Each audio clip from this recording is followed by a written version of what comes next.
It's simple time and this is Chef Tatong, and today medyo madugo yung lulutuin natin kasi ang gagawin natin isang savory pork stew. Kaya let's start cooking!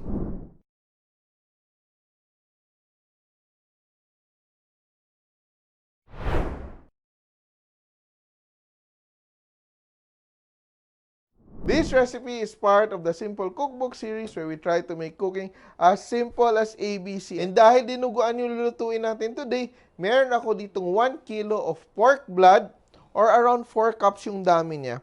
And nakikita natin, when you buy your pork blood, medyo may mga lumpy parts, no? May mga buo-buo siya na parts.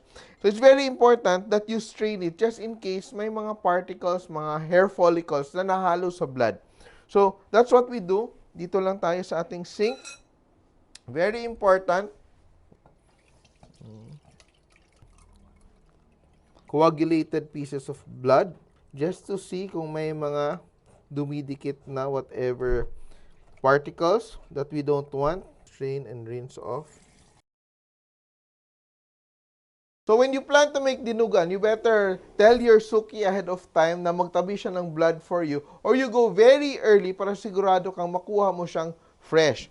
So eto, pinaghiwalay ko yung strained blood and yung mga buo-buo na blood. And gagawin natin ngayon ay magigisa tayo. We have garlic, of course, garlic. Sauté natin. Onions. And ginger. No?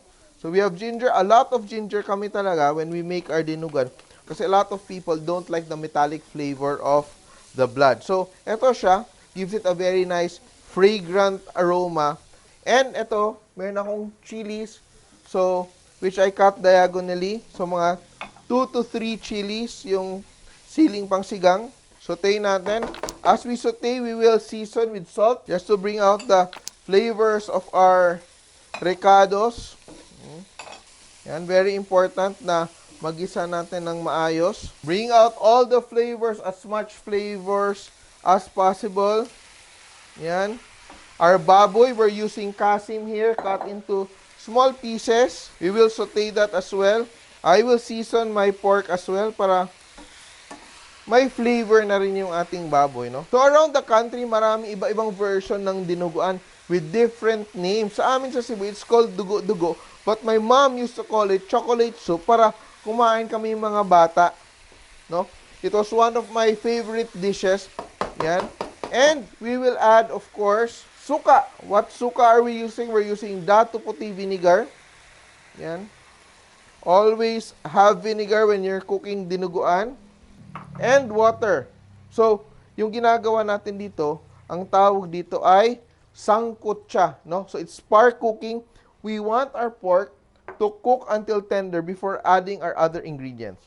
Okay?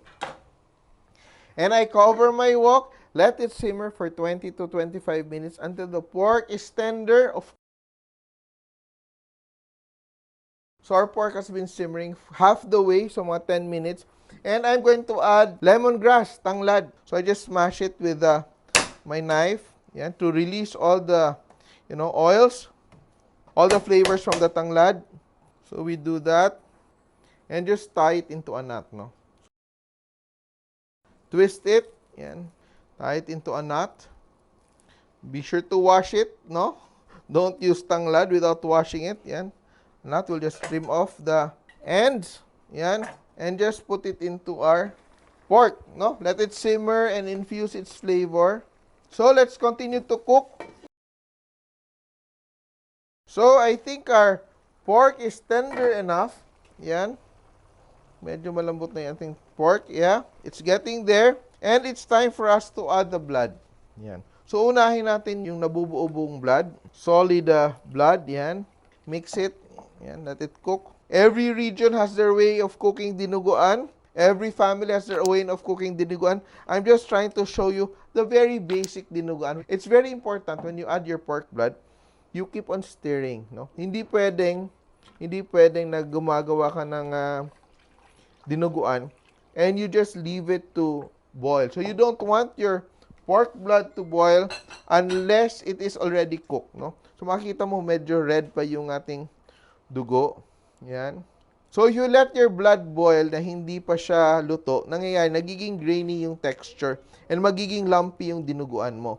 So, what we want is a very silky, very smooth, very rich dinuguan. So, once naging luto na yung ating dinugan, malalaman mo siya sa color niya. It's very dark now. It's already brown. Wala na siyang trace of the redness. We will now season with our patis. So, we're using Datu Puti patis. It adds linamnam, no? That's what I like here. It adds linamnam, black pepper, cracked black pepper, and I also add whole chilies. Yung una natin nilagay na mga chili, tingnan mo, hindi mo na siya halos makita kasi nadurog na siya. It's already very tender. It's already, cooked along with the sauce. And we just add the whole chilies. Ito, this is the way I like it. Yan. So, towards the end, you taste it. Kung tama na yung flavor niya, okay ka na. Pero if you want it to be more asim, some people like their dinuguan to be super asim, you can add more suka. Or what I do, I add, eto siya, sinigang na sampalok mix, UFC sinigang sa sampalok. I add that because it gives the sinigang a very nice fruity flavor. Yan.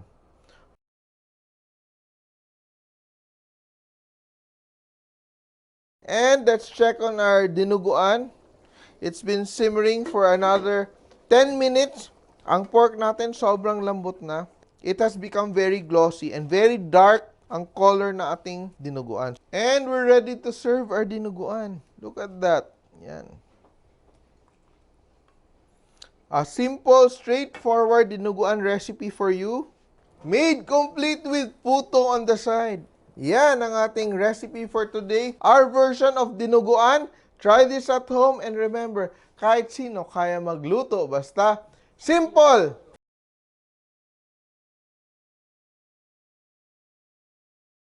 Simple.ph. Living made simple.